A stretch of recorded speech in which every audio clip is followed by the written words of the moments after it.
इतनी मौतें हो गई कि जिसको गिनती करने में कोई मंदिर तो कोर्ट के फैसले के अनुसार बन रहा है, उसमें भाजपा का कोई योगदान नहीं है। धर्म की जीत हुई, पुनः महाराज जी मुख्यमंत्री बनेंगे। किसान नहीं थे, सब खालिस्तानी थे। न ही रोड पे टमाटर फेंका गया है, न ही रोड पे प्याज फेंका गया है। किसानों का भरपूर समर्थन रहा कृषि कानून में।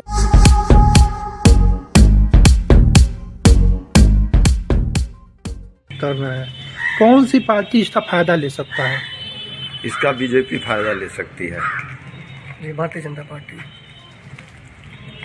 भारतीय जनता पार्टी जाति और की बात नहीं कर रही है। सपा जातिगत रूप से समाज को बांट के जातिगत बातें करके चुनाव में फायदा लेना चाहती है। जातियों में मतभेद फैलाया जा रहा है।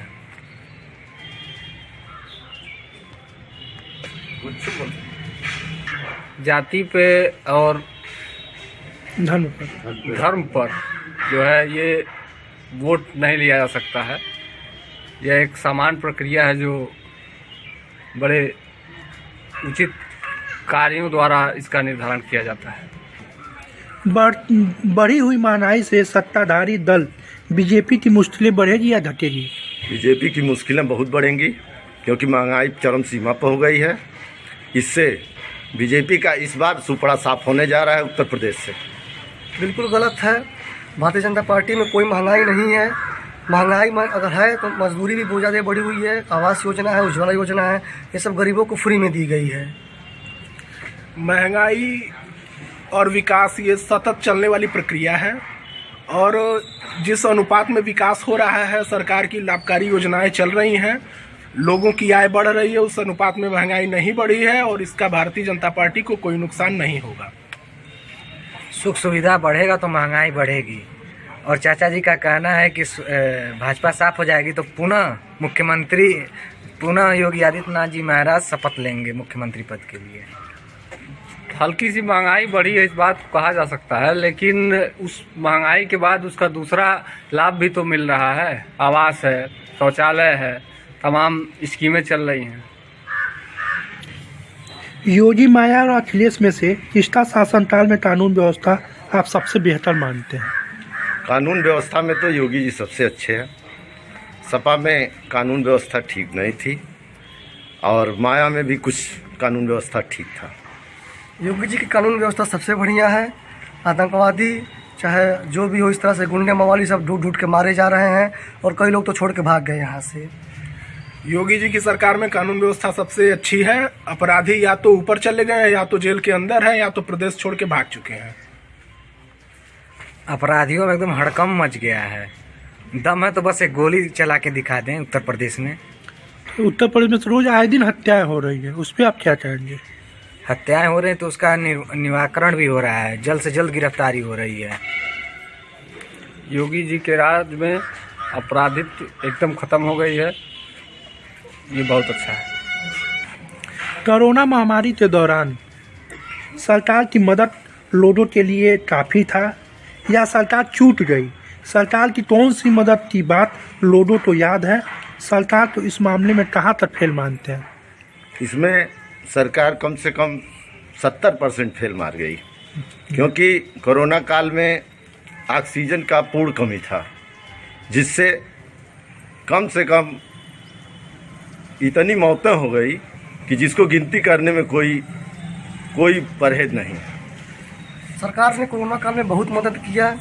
सभी लोगों को हर चीज़ की व्यवस्था दी गई और प्रेजेंट टाइम में जो कोरोना काल से जो लोग मर गए हैं उनके भी खाते में अच्छी रकम भेजी गई उनके सुख सुविधा के लिए। और भारतीय जनता पार्टी के पहले भी बहुत सरकारें जो थीं, इसके पहले विपदाएँ आती थीं। जहाँ पोलियो को ही ले लीजिए, तुरंत इसका जो है वैक्सीनेशन नहीं हो सका, बहुत समय लग गया। और सरकार की उपलब्धि की देन है, कोरोना आया, उसका वैक्सीनेशन जल्द से जल्द और फ्री हो गया। कोरोना के टाइम में सरकार से कुछ चूक तो हुई, सरकार थोड़ी लेट से जागी, लेकिन उस वो कोरोना इतना विभीषक होगा इसका सरकार को अंदाज़ा नहीं था। लेकिन उसके बाद सरकार ने बहुत अच्छी तरीके से सारी व्यवस्थाओं को चलाया और कुल मिलाजुला के पर्याप्त मदद सरकार के द्वारा की गई। शुरू में सरकार से कुछ चूक जरूर हुई थी। सरकार से चूक हुई थी तो सरकार चप्पल पहनाने का भी कार्य किया था, जो प्रवासी आ रहे थे मजदूर 4 लेन्स के रास्ते, हम लोगों ने चप्पल पहनाया है प्रवासियों को। कोरोना काल में सरकार ने बहुत मदद किया है।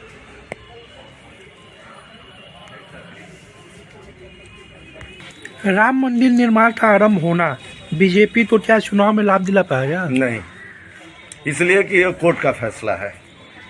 बिल्कुल राम मंदिर निर्माण का लाभ बिल्कुल जाने वाला है बीजेपी को, क्योंकि यह बात सिर्फ मंदिर तक नहीं सनातन तक की थी और हिंदू परंपरा तक की बात थी। यह लड़ाई धर्म की थी। इसका भाजपा को कोई लाभ नहीं मिलेगा, क्योंकि वो कोर्ट का फैसला था। कोर्ट के फैसले के अनुसार वहाँ उस विवादित स्थल पे राम मंदिर का निर्माण हो रहा है, उसमें भाजपा का कोई योगदान नहीं है।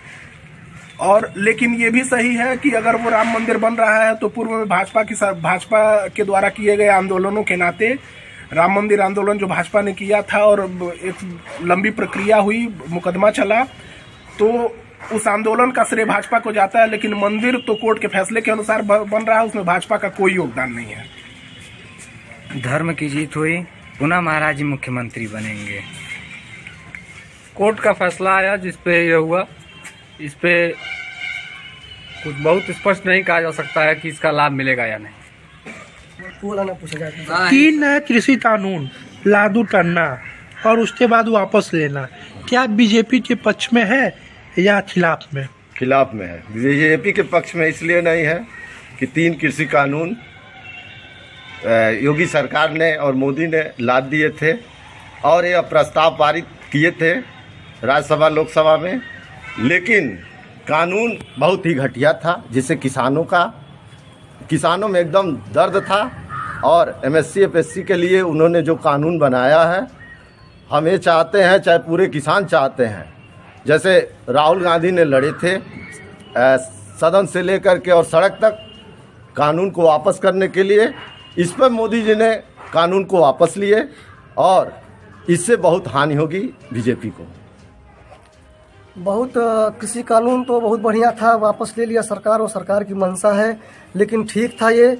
और जो वहाँ बताए गए हैं कि वहाँ जो किसान थे वो कोई किसान नहीं थे, सब खालिस्तानी थे। न ही रोड पे टमाटर फेंका गया है, न ही रोड पे प्याज फेंका गया है। किसानों का भरपूर समर्थन रहा कृषि कानून में, लेकिन वहाँ पे जो थे वो किसान नहीं थे। कृषि कानून के बारे में मैंने अच्छे से पढ़ा नहीं है, इसलिए मैं इस बारे में कोई जवाब नहीं दे पाऊंगा। किसान भाजपा के ही लाभ में जाएगा। किसान जितने भी हैं, किसान भाजपा को ही वोट देंगे। भाजपा की हर रणनीतियों से किसान संतुष्ट हैं। अब इस बारे में हम नहीं कुछ कर सकते। बिना भेदभाव अनाज, एलपीजी और मकान देने के दावे के साथ बीजेपी सत्ता साथ, सत्ता विकास, सत्ता विश्वास में पास है कि फेल है? नहीं, इसमें तो बीजेपी लगभग 50-50 है। 50 पास है, 50 फेल है। 101% पास है। किसी भी योजना का लाभ जातिगत आधार पर नहीं बांटा गया है। हर तरह का लाभ हर लोगों को दिया गया है, चाहे वो आवास योजना हो, उज्ज्वला योजना हो, चाहे वो किसान सम्मान निधि का पैसा हो, किसी तरह का लाभ सबको समान रूप से दिया गया है। इस भाजपा इसमें पूर्ण रूप से सफल है। पास है इसलिए कि आज़ाद भारत के इतिहास में जो गरीब मड़ई में पॉलीथीन के नीचे रहने को मजबूर थे, आवास योजना का लाभ मिलने के बाद वो अपने पक्के मकान में रह रहे हैं।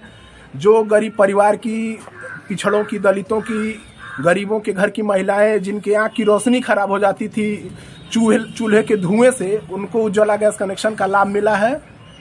और इन सारी कल्याणकारी योजनाओं का भाजपा को लाभ मिलेगा और भाजपा इसमें पूर्ण रूप से सफल हुई है। जात पात देखकर नहीं भाजपा योजनाओं को देती है, हर वर्ग में योजना पहुंची है, चाहे वो उज्ज्वला योजना हो, चाहे आवास योजना हो, चाहे वो सम्मान निधि हो, हर वर्ग हर परिवार में पहुंचा है। एकदम पास है।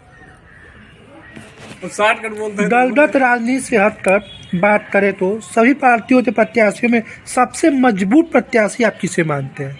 अभी तो इस विधानसभा में सभी लोगों का मतलब सीट तो मतलब फाइनल नहीं हुआ है कि कौन कौन टिकट पा रहे हैं, लेकिन हम लोग तो यही चाहते हैं कि बांसगांव विधानसभा का कोई लोकल प्रत्याशी हो, जिसको हम लोग तन मन धन से उसको जिताएं और हमारे बांसगांव विधानसभा का विकास करें। प्रत्याशी ऐसा हो जिससे बच्चे से लेकर बूढ़े तक और महिलाएं तक उसे मिल सके, अपनी परेशानियां कह सकें, इसलिए कोई अपना ही हो तो अच्छा रहेगा। अभी तक यहाँ 2 प्रत्याशी घोषित हुए हैं। सपा ने डॉक्टर संजय कुमार को प्रत्याशी बनाया है। वो कहाँ के रहने वाले हैं ये बांसगांव विधानसभा के लोग नहीं जान रहे हैं। 2014 में वो कांग्रेस पार्टी से लोकसभा का चुनाव लड़े थे। 2014 के बाद 2022 आ गया, आज तक वो दिखे नहीं हैं। जहाँ तक भाजपा के प्रत्याशी हैं विमलेश पासवान, वो हमारे स्थानीय प्रत्याशी हैं, वो कौड़ीराम के निवासी हैं। और इस विधानसभा चुनाव में वोट प्रत्याशी के नाम पे नहीं मिल रहा है, वोट योगी और मोदी के नाम पे मिल रहा है। इस नाते यहाँ भाजपा सबसे मजबूत